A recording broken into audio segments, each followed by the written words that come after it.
जवानी के उड़े दहो मनवा से मनवा के जुड़े दहो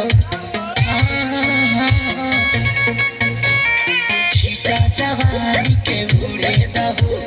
मनवा से मनवा के जुड़े दहो आज सुत दरिया तान की